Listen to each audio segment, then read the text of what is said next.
ulil amru kamu sekalian. Siapa ulil amri? Ulama dan umara, saudara. Nah, lalu kenapa kok nggak pakai atiu diatofkan? Ada isyarat bahwa kita wajib taat kepada ulil amri kalau ulil amrinya ikut Allah dan Rasulnya. Kalau ulil amri baik ulama ataupun umara tidak ikut Allah, tidak ikut Rasulnya, haram untuk kita ikut kepada mereka. Nah, jadi karena itu saudara, taat kepada Allah mutlak, taat kepada Rasulullah mutlak, taat kepada ulama dan umara bersyarat, tidak mutlak saudara. Syaratnya mereka ikut Allah dan Rasulnya. Mudah-mudahan ulama dan umara kita ikut Allah dan Rasulnya.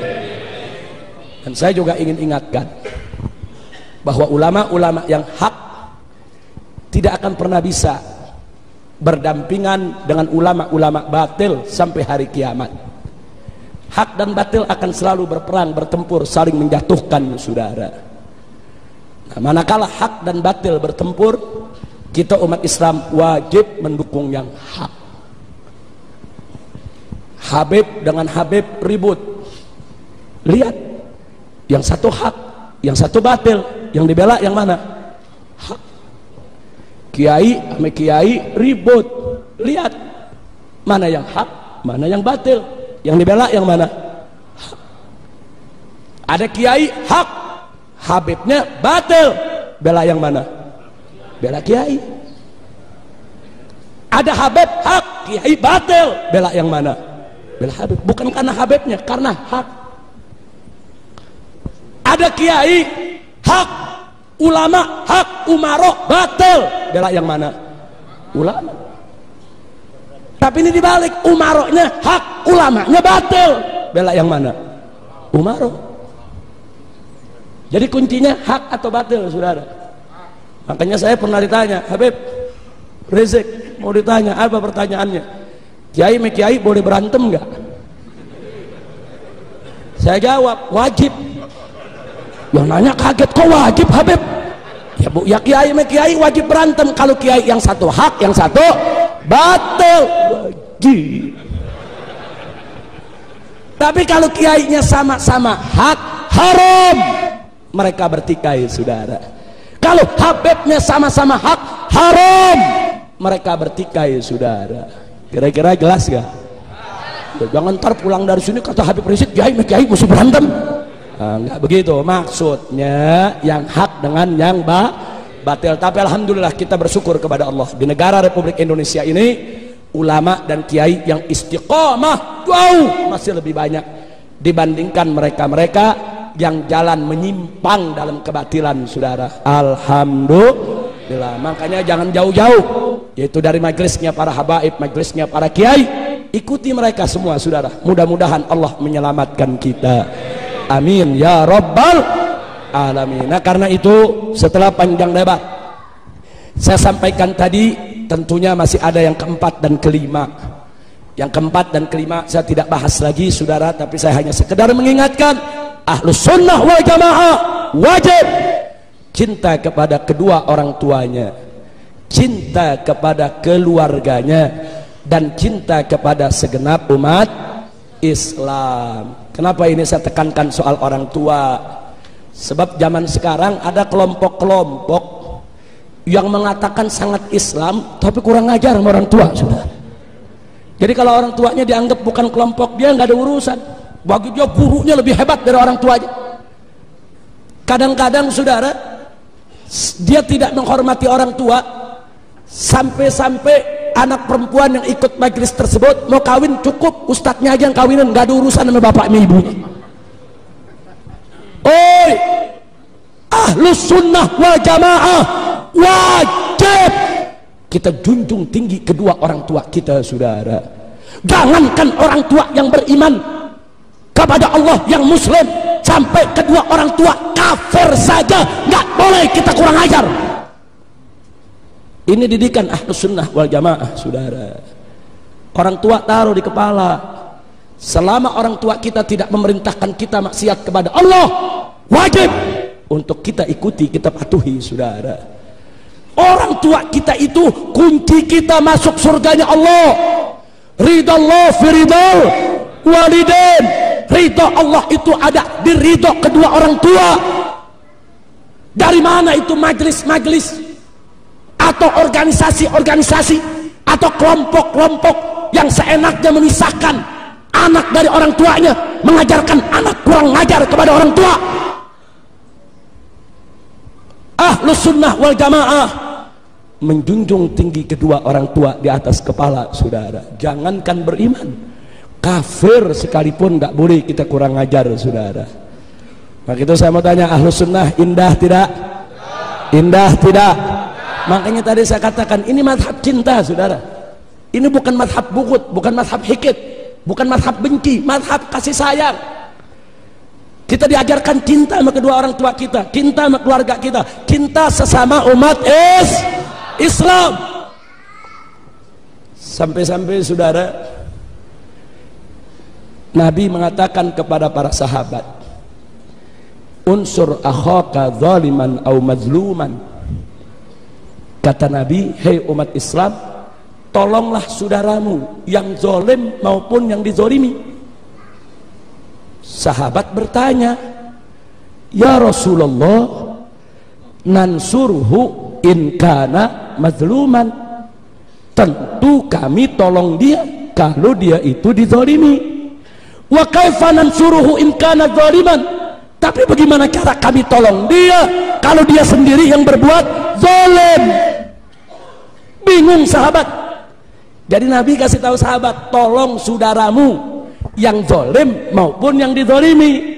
Sahabat bertanya, ya Rasulullah, kalau yang dizalimi tentu kita bela, tapi kalau yang zalim bagaimana belanya? Apa kata Nabi alaihi salatu wassalam? Tahjuzuhu an zulmihi. Kau cegah dia dari kezalimannya. Fadzalika nasruh. Begitulah cara menolongnya. Subhanallah. Jadi kalau ada saudara kita yang zalim, tolong. Caranya cegah dia dari kezalimannya. Ada saudara kita nenggak minuman keras, jangan ditinggal, tolong. Bagaimana nolongnya? Cegah dia, jangan sampai dia menenggak minuman keras. Jadi tolong dia, bukan beliin minuman keras. Kalau ada saudara kita judi, tolong cegah dia dari perjudiannya. Ini Nabi yang suruh, saudara. Jadi jangan dulu kita mengaku bersaudara sesama orang beriman, manakala kita dapatkan saudara muslim kita berbuat maksiat, kita biarkan. Korupsi kita biarkan, judi kita biarkan, melacur kita biarkan, minuman keras kita biarkan. Haram, nggak boleh. Tolong dia, selamatkan dia. Jangan lupa Nabi mengatakan, saudara, dalam satu hadis yang lain, masalul mu'minin fi tawadihim wa tarahumihim wa ta'atufihim kamatsalil jasadil wahid idza istaka minhu udwun tada'alahu sa'irul jasadi bis-sahari wal humma. Kata Nabi alaihi salatu wassalam, perumpamaannya orang-orang yang beriman di dalam kasih sayang sesama mereka, di dalam cinta kasih sesama mereka, di dalam pergaulan sesama mereka, kamatsalil jasadil wahid, bagaikan tubuh yang satu. Idza staka minhu udwun, kalau salah satu anggota tubuh mengeluh, menderita karena suatu penyakit, tada'alahu sa'irul jasad, seluruh jasad ikut menjerit, ikut menderita, ikut peduli.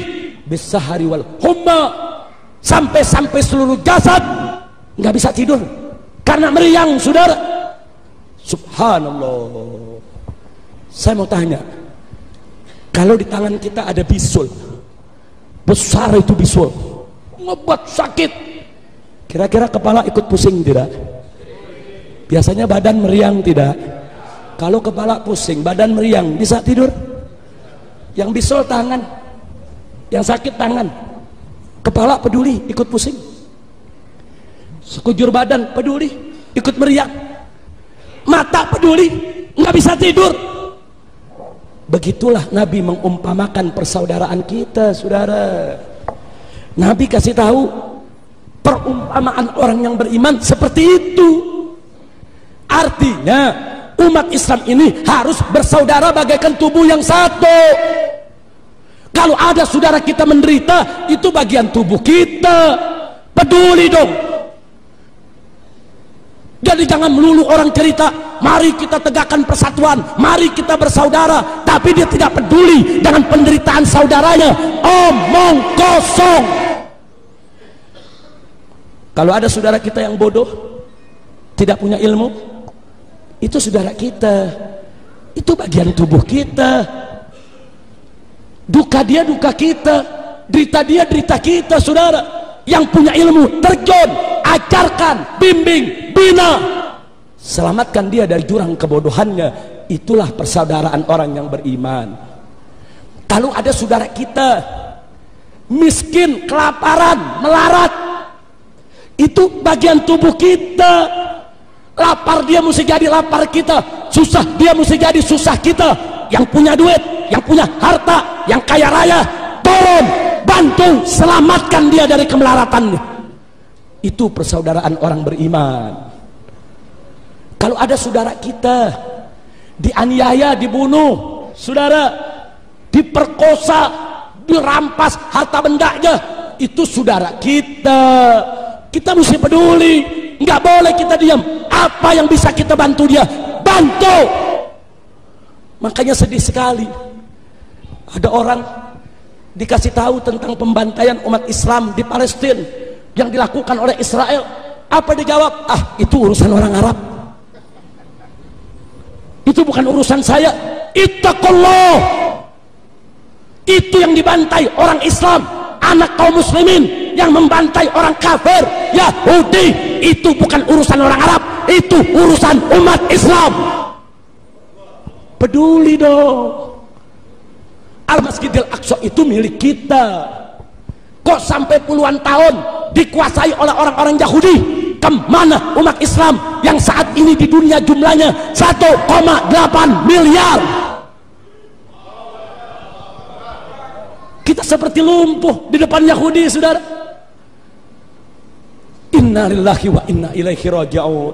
Jangankan ke Arab sana, tatkala saudara kita dibantai di Ambon, dibantai di Poso, itu perempuan kita saudara di Poso, hampir 100 orang dibugilkan, ditelanjangkan, diarak keliling kota oleh laskar-laskar Kristus. Itu saudara kita, itu perempuan kita, saudara. Harus kita peduli. Jangan begitu dikasih tahu, ah itu urusan orang Ambon, itu urusan orang Poso, itu bukan urusan kita. Haram. Jadi kita mesti rasakan penderitaan mereka, saudara. Begitu juga kalau ada saudara kita yang maksiat, dia nenggak minuman keras, dia judi, dia melacur, saudara. Itu saudara kita.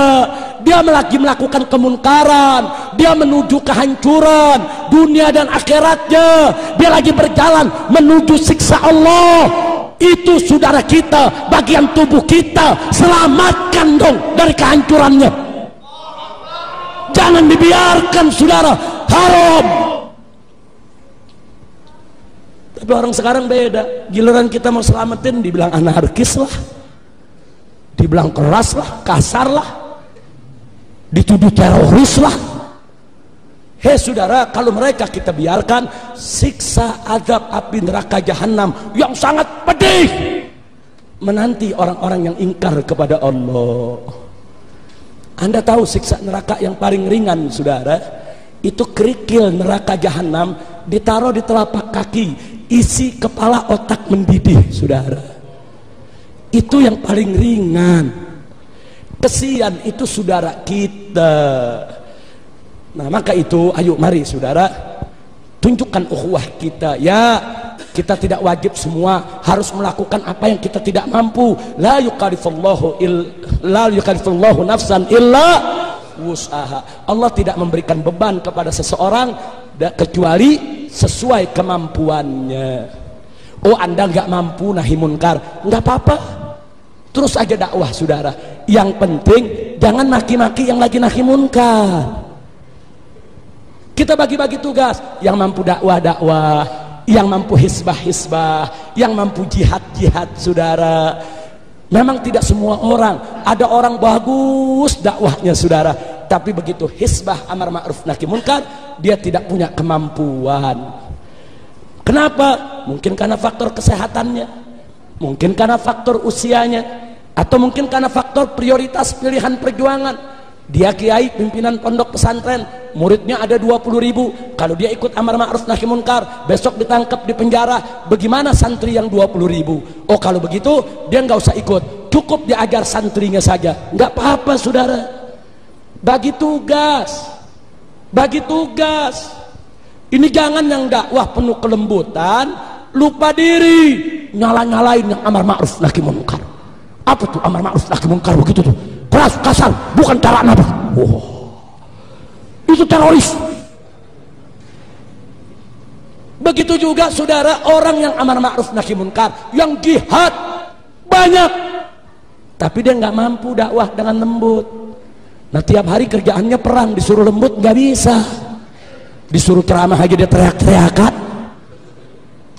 Memang udah begitu modelnya. Nggak apa-apa, teruskan jihadnya, teruskan amar ma'ruf nahi munkarnya. Lalu bagaimana dakwah yang penuh kelembutan? Serahkan kepada ahlinya. Kan banyak orang-orang yang ahli dalam kelembutan, dalam kearifan, dalam kebijakan. Bagi-bagi tugas, saudara. Jangan yang jihad sok jago, dia merasa dirinya paling hebat, paling benar, paling berani. Sementara kiai yang dakwah dengan lembut dihina. Apa tuh kiai lembut-lembut kayak kue apem? Ada nggak yang model begitu? Ada, dia hina, saudara. Sombong, sok jago. Nggak boleh, saudara. Kadang-kadang di masjid yang dibuka kitab soal toharoh, dikelak media. Itu tiap hari ngaji di masjid, babnya toharoh, yang diomongin air dulu, lama-lama jamaah jadi mujair semua. Saya mau tanya, sombong tidak? Sombong tidak? Allah nggak suka manusia sombong, saudara. Nah, maka itu saya ajak kita bagi-bagi tugas. Nah, sebelum saya akhiri, saya berikan analogi perumpamaan. Dakwah dan amar ma'ruf nahi munkar, hisbah, disingkatnya hisbah, bahasa fikihnya hisbah. Hisbah itu amar ma'ruf nahi munkar. Dakwah dan hisbah itu kalau diumpamakan pekerjaan petani, ibarat menanam padi dan memberantas hama. Dakwah dengan lembut itu nanam padinya, saudara. Hisbah dengan tegas itu memberantas hamanya, termasuk membunuh tikus yang merusak. Nah, kalau di seluruh Indonesia para habaib, para kiai setiap hari sibuk dengan dakwah yang lembut, tidak ada yang hisbah,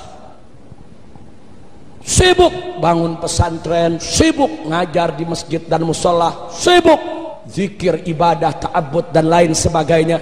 Tapi yang perang lawan korupsi tidak ada, yang perang lawan pelacuran tidak ada, yang perang lawan perjudian tidak ada, yang perang lawan beraneka ragam kemunkaran tidak ada.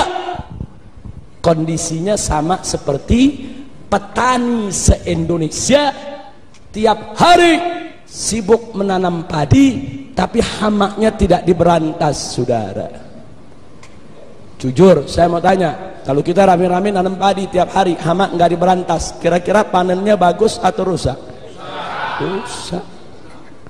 Rusak, kesian. Capek kita didik orang dirusak. Capek kita didik anak dirusak, saudara. Capek. Begitu juga sebaliknya, kalau para habaib, para masaih, para kiai se-Indonesia semuanya tiap hari sibuk perang lawan pelacuran, perang lawan perjudian, perang lawan narkoba, perang lawan minuman keras, perang lawan korupsi, perang lawan aliran sesat, perang lawan kemunkaran, sibuk. Tapi tidak ada yang dakwah, nggak ada yang bangun pesantren, nggak ada yang buka majelis di masjid, nggak ada yang buka kitab, nggak ada yang ngajar caranya wudhu bagaimana, saudara. Sibuk semua, perang udah sama munkar. Itu sama juga petani se-Indonesia sibuk semuanya tiap hari bunuh tikus, padinya nggak ditanam-tanam, Nah, saya mau tanya, tiap hari kita bunuhin tikus saja saudara, sampai setahun, terus habis setahun panen apa? Panen tikus.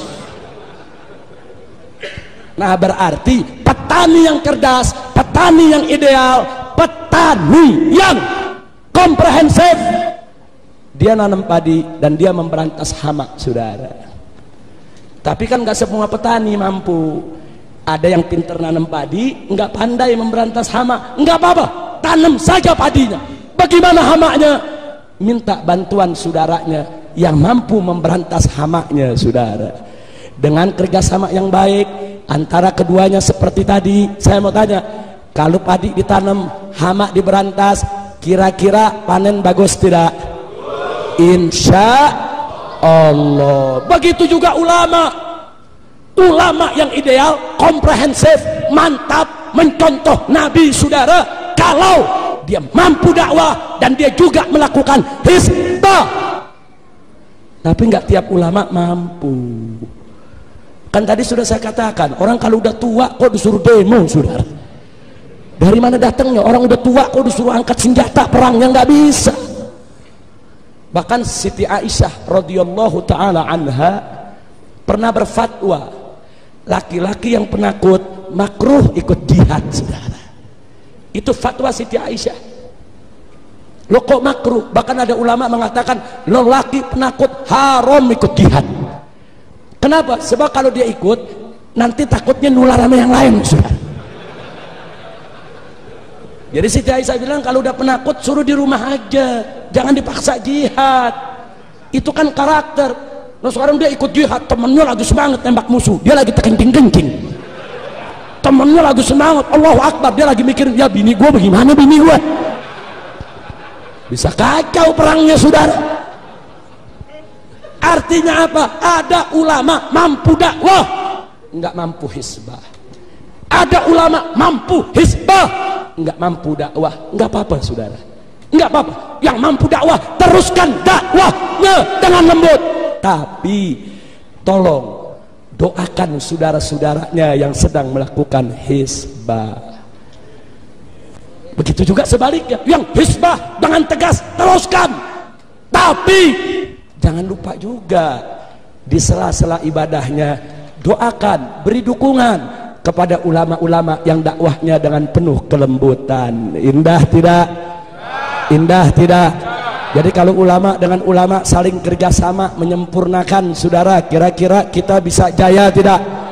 Bisa menang tidak? Karena itu saya mau tanya, siap bersatu? Siap berjuang bersama? Siap saling menghormati? Takbir! Sallu ala nabi. Allahumma salli wa sallim wa barik alaih. Ini udah jam berapa nih? Ngomong terus-terus sampai subuh urusannya. Masya Allah, kira-kira yang saya sampaikan jelas tidak? Ya bukan, kalau kita mau cerita panjang sampai subuh juga nggak habis. Iya Masya Allah, tapi saya sedang ini hari Masya Allah majelis serang ini mudah-mudahan oleh Allah dijadikan masjidan thayyiban, masjidan salihan, masjidan mubarakan, amin ya rabbal alamin. Nah, sebagai penutup saya ingin memanfaatkan kesempatan ini untuk memberikan sejumlah informasi sekaligus untuk klarifikasi insya Allah. Sebagaimana Anda sudah sama tahu bahwa sejak tahun 98 saya tidak sendiri, saya dengan kawan-kawan dari kalangan para habaib, para kiai, para ustadz, kalangan santri, pondok pesantren dan lain sebagainya mendirikan organisasi Front Pembela Islam. FPI ini bukan partai politik. FPI ini adalah organisasi Islam yang bermadhab akidah Asy'ariyah dan bermadhab fikih Syafi'i. Artinya FPI adalah organisasi Ahlus Sunnah wal Jamaah. Nah, FPI banyak fokus pada bidang hizbah, amar ma'ruf nahi munkar. Tapi bukan berarti dakwah tidak kami kerjakan, bukan. dakwah kami kerjakan juga, jihad kami geluti juga. Pada saat terjadi pertikaian di Ambon, di Poso, kami kirim anak-anak muda kami untuk bertempur di sana bersama umat Islam yang lainnya menyelamatkan kaum muslimin.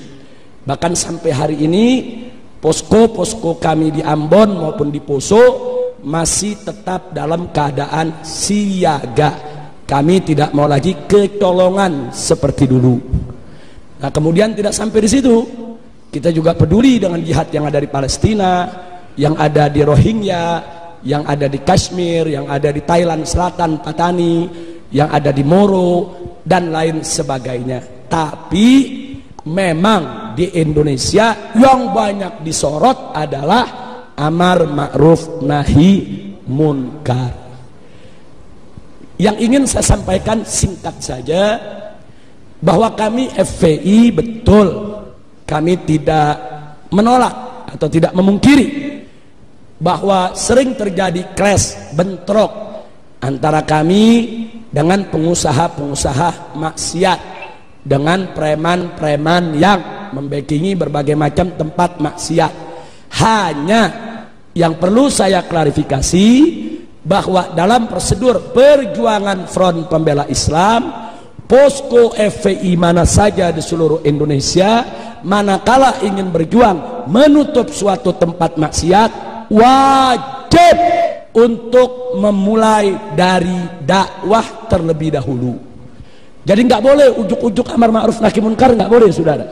Dakwah dulu, itulah yang kami sebut prosedur standar. Jadi kami mulai dakwah dulu dengan cara bagaimana? Dengan cara saudara memberikan nasihat kepada yang punya tempat maksiat. Kalau udah nggak bisa, kami laporkan kepada yang berwenang, baik mulai dari RT, RW, lurah, camat, bupati, sampai kepada gubernur. Begitu juga tentara, polisi, kami surati dan semua kami arsipkan. Nah, kalau itu semua juga nggak didengar, kami minta ketemu, kami minta dialog. Kami dialog ke DPRD, kami dialog dengan gubernur, kami dialog dengan pemilik maksiat. Karena kita nggak boleh nutup pintu dialog, saudara. Nabi sendiri dulu diajarkan oleh Allah kepada orang kafir pun dialog. Wajadilhum billati hiya ahsan. Nabi disuruh dialog, sama orang kafir aja kita mesti dialog. Apalagi yang bukan kafir, saudara. Wajib untuk dialog. Nah, kalau dialog-dialog ini tidak membuahkan hasil, kami mengambil jalan lain, yaitu dengan melakukan demo. Demo itu pilihan berikut. Nggak ada ujuk-ujuk demo, saudara. Demo itu maksudnya unjuk rasa. Mungkin selama ini kami kirim surat, hurufnya kekecilan, pejabat nggak bisa baca. Jadi kami demo pakai spanduk, hurufnya gede biar pada baca. Itu kan filsafatnya, saudara. Mungkin selama ini kami dialog dengan bahasa lembut, nggak kedengeran. Jadi kami datang demo pakai speaker yang gede, biar semua dengar suara itu, saudara. Nah, kalau itu sudah tidak mempan juga, nah kami ada tahapan-tahapan lain, tahapan ultimatum, tahapan peringatan, dan seterusnya. Kalau semua jalan mentok, maka kami kembalikan ke masyarakat yang melaporkannya. Jadi kita FPI nggak ujuk-ujuk, masyarakat yang lapor. Nih di kampung kami ada tempat judi nih, bagaimana? Kami tuntun. Itu prosesnya bisa 6 bulan, bisa 1 tahun, bisa 2 tahun. Kami tunggu dengan sabar. Kalau bisa ditutup tanpa ribut, kenapa sih mesti ribut, saudara? Nah, biasanya kalau udah 1 tahun, 2 tahun gagal, kami kembalikan masyarakat. Kami kumpulkan masyarakatnya, Bapak, Ibu, laporan Anda sudah kami terima, sudah kami laksanakan. Ini bukti-bukti kerjaan yang sudah kami lakukan, tapi semua batal, gagal. Sekarang terserah Anda maunya apa. Nah, kadang-kadang masyarakat ambil jalan, ya udah, kalau memang ini semua sudah gagal, pemerintah tidak mau tahu, kami masyarakat yang akan bertindak. Pada posisi itu, FPI akan ikut masyarakat, saudara. Apapun resikonya, walaupun resikonya kami akan dikatakan melanggar hukum, main hakim sendiri, mengambil wewenang polisi. Yang jelas kami sudah mengikuti prosedur yang ada. Kenapa kami prosedur? Karena kami menghormati pemerintah. Kita nggak boleh melangkahi pemerintah. Kita nggak boleh melangkahi umarok, saudara. Kita nggak boleh sebelum kita lapor ke umarok kita main hakim sendiri. Haram. Pemerintah kita angkat untuk melaksanakan tugasnya. Cuma yang jadi persoalan, manakala pejabat dengan penjahat berkolaborasi kerjasama dalam maksiat, masyarakat hanya ada dua pilihan. Satu, duduk jadi penonton saja, atau berdiri melakukan perlawanan. Kami dari FPI milih yang kedua, kami diri, kami lawan. Kami nggak mau untuk menjadi penonton, saudara. Nah, yang begini inilah pada akhirnya begitu bentrok baru masuk TV, saudara.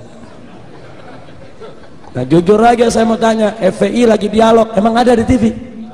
FPI tulis surat, emang masuk di TV? Nggak ada. FPI demo damai sambil tahlil zikir, ada di TV?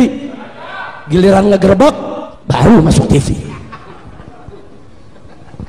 Kami turun di Aceh, 1.300 laskar FPI termasuk dari Jawa Timur. Dari Jawa Timur ini hampir 400 pemuda kami kirim ke Aceh pada saat terjadi tsunami. 4 bulan kita kerja, 100.000 mayat kita evakuasi. Kita cari mayatnya, masukkan ke kantong mayat, sholatkan, kuburkan. 100.000 mayat. Ada masuk TV? Nggak ada. Turun di Padang, turun di Jogja, turun di berbagai daerah bencana, bangun sekolah-sekolah darurat, bikin dapur-dapur umum, saudara, buat juga kesehatan gratis untuk para pengungsi. Ada masuk TV? Tapi giliran FPI lagi ngemplang liberal, masuk TV. Tiap hari disetel, saudara. Kejadiannya sekali, disetelnya tiap hari. Udah 5 tahun masih disetel lagi. Tinggal orang Jawa Timur yang nggak tahu apa-apa, kok FPI ngemplang mulu tiap hari ya. Masya Allah. Tapi nggak apa-apa, ini adalah perjuangan. Ini namanya perjuangan, dinamika, nggak apa-apa. Memang kami tidak punya TV, kami tidak punya radio, kami tidak punya media, tapi yakinlah, kalau ada orang yang membenci FPI karena salah informasi, kami yakin begitu suatu ketika dia mendapat informasi yang benar, kebenciannya akan hilang. Kalau dia benci karena salah paham, kami yakin suatu saat begitu salah pahamnya hilang, kebenciannya akan ikut hilang, saudara. Kalau dia benci, saudara, karena memang dia tidak kenal, dia belum tahu, wajar. Karena yang namanya manusia, annas a'da'u majahilu, manusia itu adalah musuh dari apa yang dia tidak tahu. Tapi suatu ketika dia tahu, insya Allah dia tidak jadi musuh lagi. Tapi kalau yang benci FPI karena iri, dengki, bughd, sulit dicari obatnya, saudara. Al-Imam Asy-Syafi'i radhiyallahu ta'ala anhu mengatakan dalam syairnya, saudara, kullu adawatin qad turja shifa'uha illa adawatu man adaka bil hasadi. Setiap permusuhan bisa diharapkan obat penyembuhnya, kecuali permusuhan dari orang yang memusuhimu karena iri dan dengki. Orang kalau sudah bughd, iri, dengki, walaupun kita baik tetap jelek. Walaupun kita udah benar tetap salah, apalagi salah. Nah, udah susah. Kalau udah begitu kita serahkan saja, fatawakkal Allah. Nah, ini yang saya ingin klarifikasi. Nah, yang terakhir yang saya ingin klarifikasi juga, saudara, adalah hal-hal yang sebetulnya pemerintah mesti adil. Saya kasih contoh, waktu terjadi peristiwa Kendal, Jawa Tengah. Waktu terjadi peristiwa Kendal, FPI di sana tidak sweeping, tapi FPI di sweeping. FPI di sana tidak merusak, FPI yang mobilnya dirusak dan dibakar. Jadi FPI di sana tidak main hakim sendiri. Justru Kapolres Kendal mengatakan FPI datang ke polisi, minta polisi yang turun. Hanya FPI terjebak, dikepung para preman, panik, terjadilah apa yang terjadi. Nah, saya tidak persoalkan itu, saudara. Yang saya persoalkan, tiba-tiba presiden bicara di televisi. Presiden mengecam FPI anarkis, FPI mempermalukan Islam, FPI mencederai Islam, dan seterusnya. Saya tidak marah. Presiden memarahi FPI silakan. Presiden mau jewer FPI silakan. Presiden mau tegur keras FPI silakan. Tapi presiden mesti adil menegurnya. Kalau FPI yang minta ditutup tempat pelacuran ditegur, lalu tempat pelacuran di Kendal yang operasi bulan Ramadan, kok presiden gak tegur? Mestinya tegur dong dua-duanya. Hei tempat pelacuran, kenapa kau masih buka? sampai bulan Ramadan buka. Hei Kapolda Jawa Tengah, hei Kapolres setempat, ada apa tempat pelacuran buka di siang hari bulan Ramadan? Mestinya presiden marah dong. Setelah itu presiden tegur, hei FPI, kalau ada tempat pelacuran yang buka, kau jangan main hakim sendiri, kau jangan main pukul, awas. Kalau FPI begitu, kami tindak. Kalau begitu cara bicara presiden, saya terima. Ini enggak, pelacurannya presiden diem. Giliran FPI-nya ditegur, FPI mesti begini, FPI mesti begitu. Nah pelacurannya kenapa ente diem? Baik FPI salah karena ingin menutup tempat pelacuran saudara tanpa izin pemerintah. Baik, katakan FPI salah. Lalu yang membuka tempat pelacuran, apa mereka tidak salah? Catat baik-baik saudara. Di Indonesia ada undang-undang human trafficking, perdagangan manusia. Dan itu juga undang-undang internasional yang diakui oleh Perserikatan Bangsa-Bangsa. Di dalam undang-undang human trafficking, undang-undang perdagangan manusia, salah satu yang dilarang adalah pelacuran. Jadi kalau ada negara yang membiarkan pelacuran, berarti negara tersebut dianggap melakukan perdagangan manusia, melanggar hak asasi manusia internasional. Kalau FPI salah dibawa karena dianggap main hakim sendiri, presiden lebih besar kesalahannya karena membiarkan pelacuran yang sudah dilarang oleh undang-undang nasional maupun internasional. Nah, kan ini negara hukum saudara, kita mesti bicara berdasarkan hukum. Nah makanya begitu beliau bicara, saya lawan, saya jawab, saya minta pertanggungjawaban. Baik, kau mau bubarkan FPI silakan, tapi kami minta bubarkan semua pelacuran di Indonesia. Jangan FPI bubar, pelacuran ente piara. Kira-kira jelas tidak? Nah, jadi adil saudara. Kalau adil enggak apa-apa. Saya enggak pusing kok. FPI mau dibubarin saya enggak pusing. Ini malam Front Pembela Islam yang disingkat FPI dibubarkan, enggak apa-apa. Besok pagi saya bentuk lagi Front Persatuan Islam, singkatannya sama FPI. Dibubarin lagi saya bikin lagi Front Persaudaraan Islam, singkatannya sama FPI, yang mimpin dia juga. Dibubarin lagi enggak apa-apa, saya ganti lagi jadi Front Penjaga Islam, singkatannya sama, yang mimpin sama, kerjaannya sama. Enggak, saya enggak pusing. Karena FPI hanya organisasi, alat juang, bukan tujuan. Tujuan kita adalah ridho Allah subhanahu wa ta'ala. Ada FPI, nggak ada FPI, amar ma'ruf nahi munkar wajib untuk kita perjuangkan. Nah baiklah, terima kasih atas semua perhatian, dan saya mau sampaikan informasi penting di ujung acara ini. Setahun yang lalu saya diundang oleh yang mulia sahabat kami tercinta, orang tua kita semua, Kiai Haji Hasan Mutawakkil. Beliau adalah saat ini menjabat Ketua PWNU Jawa Timur. Jadi beliau mengundang saya, kita dialog cukup panjang, hampir lebih dari 1 tahun. Waktu itu saya didampingi oleh Habib Abdurrahman Assegaf. Intinya beliau menyampaikan bahwa program NU Jawa Timur ini, dan ini patut kita dukung semua, bahwa NU dengan pemerintah sudah sepakat bahwa tempat pelacuran boli harus ditutup. Takbir. Nah karena itu beliau mengundang saya, waktu itu kita diskusi, dan saya juga diundang pada acara HUT NU di Jawa Timur ketika itu. Nah, jadi kita berikan pemikiran-pemikiran kita, pengalaman-pengalaman kita, tapi intinya saya setuju dengan apa yang disampaikan oleh PWNU Jawa Timur, bahwa penutupan doli itu tidak boleh sekaligus serta-merta, tapi harus dilakukan secara bertahap untuk menghindarkan adanya konflik horizontal. Nah ini saya senang betul, dan saya ketemu dengan pimpinan Ikamrah, ada di sini orangnya waktu itu, yaitu Haji Ali Badri.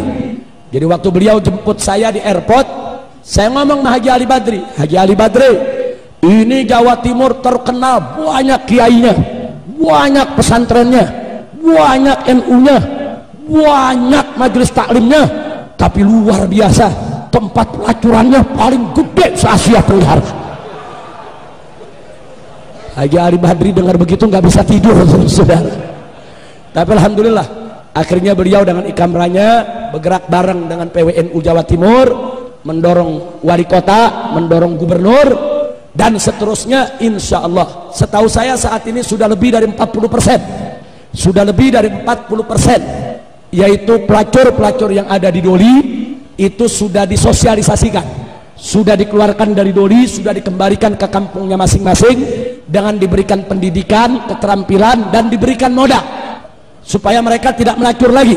Nah, sisa 60%. Nah, mudah-mudahan ke depan Doli betul-betul tutup dari Jawa Timur. Amin ya rabbal alamin. Saya katakan kepada Kiai Haji Hasan Mutawakkil, kalau NU di Indonesia sudah bangkit untuk melawan kemungkaran, saya yakin insya Allah nggak lama lagi kemungkaran punah dari Republik ini, saudara. Biarkan NU yang menjadi lokomotif, kami siap untuk menjadi gerbongnya, untuk mendukung NU, karena NU adalah orang tua kami. NU adalah rumah besar Ahlus Sunnah wal Jamaah. Maka itu saya mau tanya semua yang ada di sini, siap berjuang? Siap dukung NU Jawa Timur? Siap untuk menutup Doli? Siap menegakkan yang hak? Siap melawan kemungkaran? Takbir! Alhamdulillah. Nah, itu yang saya mau sampaikan, saudara. Nah, ada lagi berita lain. Kiai Haji Hasan Mutawakkil juga meminta, Habib, tolong berikan sokongan sepenuhnya oleh saudara-saudara kami di FPI, karena kami juga kiai-kiai di Jawa Timur yang istiqomah ingin berjuang membersihkan NU dari pengaruh-pengaruh liberal, saudara. Karena banyak penyusup-penyusup yang ngaku-ngaku NU padahal liberal, betul? Nah, sekarang saya mau tanya, NU itu liberal atau Ahlus Sunnah? NU itu liberal atau Ahlus Sunnah? Siap bersihkan NU dari liberal? Siap bersihkan NU dari liberal? Siap lawan liberal? Takbir! Allahu Akbar! Sallu ala Nabi. Salatullah salamullah ala Rasulillah. Salatullah salamullah ala Yasin Habibillah. Semua salatullah salamullah ala Rasulillah. Salatullah salamullah ala Yasin Habibillah.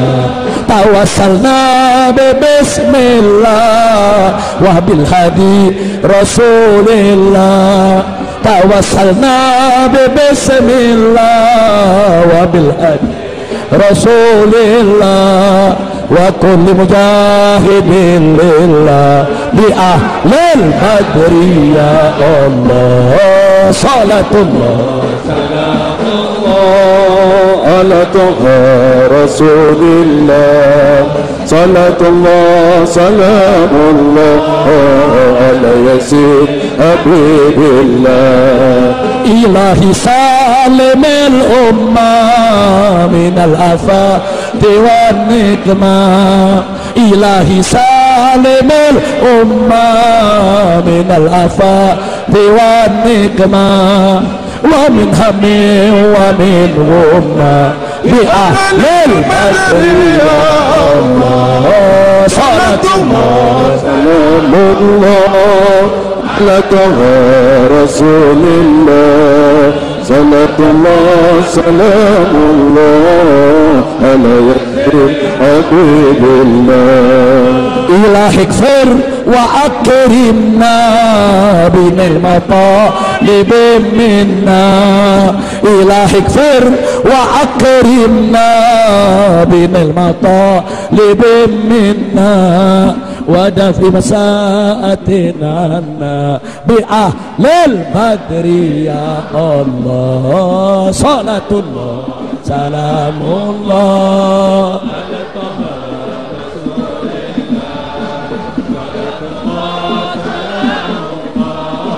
ala Yasin Habibillah. Wa salli ala nabiyil barri bila haddin wala hasrin. Wa salli ala nabiyil barri bila haddin wala hasrin. وآل سادة غر بأهل البدر يا الله صلاة الله سلام الله صلاة الله سلام الله على ياسين حبيب الله صلاة الله سلام الله على طه رسول الله صلاة الله سلام الله على ياسين حبيب الله صلاة الله إلهنا يا غفار الذنوب ويا ستار العيوب ويا مفرج الكروب ويا مقلب القلوب اغفر ذنوبنا واستر عيوبنا وفرج كروبنا وثبت قلوبنا على دينك إلهنا صلاة الله سلام الله على طه رسول الله صلاة الله سلام الله على ياسين على ياسين على ياسين حبيب الله صلوا على النبي Allahumma sholli wa sallim wa barik alaih. Kepada kaum muslimin rahimakumullah, alhamdulillah malam hari ini mudah-mudahan kita semua diberkahi oleh Allah dan semoga kita sampai akhir hayat tidak bergeser dari akidah ahlus sunnah wal jamaah. Jaga persatuan, jaga akhlak dan jaga keamanan, ketenangan. Semoga Allah memberkahi kita semua, insya Allah. Nah karena itu saya mau tanya sebelum saya akhiri semua, sebagai ahlus sunnah wal jamaah, siap cinta kepada Allah, siap cinta kepada Rasulullah, siap cinta kepada keluarga Rasulullah, siap cinta kepada para sahabat Rasulullah, siap cinta kepada ulama dan umara yang ikut Rasulullah, siap cinta kepada kedua orang tua, kerabat dan segenap umat Islam. Takbir, takbir. Untuk ke depan siap kita bersatu, siap berjuang, siap mati di jalan Allah. Takbir. Alhamdulillah. Nah itu yang saya mau sampaikan dan tolong doakan. Saya hari ini nggak bisa mengklarifikasi, masih banyak lagi sebetulnya persoalan. Ada persoalan Lamongan, ada masalah miswut di Bali, ada masalah-masalah yang lainnya. Tapi tolong doakan, mudah-mudahan sampai akhir hayat kita semua umat Islam tidak akan bergeser untuk menegakkan Islam di bumi Indonesia yang tercinta. Amin ya rabbal alamin. Nah, saya perkenalkan, saya datang tidak sendiri, saya didampingi oleh kawan-kawan. Di sini ada sahabat saya Habib Abdurrahman Bahrega Segaf dari Pasuruan. Beliau salah satu ketua Dewan Pimpinan Pusat Front Pembela Islam. Kemudian di samping beliau ada Kiai Haji As-Syekh Misbahul Anam At-Tijani. Beliau salah satu mursyid di Thariqah Tijaniyah dan beliau juga salah seorang pimpinan di Dewan Pimpinan Pusat Front Pembela Islam. Kemudian yang berikutnya ada Kiai Haji Abdul Qahar. Sengaja saya bawa kemari. Beliau adalah ketua Front Pembela Islam Provinsi Jawa Barat. Kemudian di sini masih ada bersama kami, yaitu saya punya anak menantu Habib Ahmad Fikri Bafaraj yang masih kuliah di Azhar Mesir, tapi saat ini sedang berlibur dan mengikuti safari dakwah ini. Mudah-mudahan Allah memberkahi safari dakwah ini. Saya akan berada di Jawa Timur insya Allah sampai hari Ahad depan.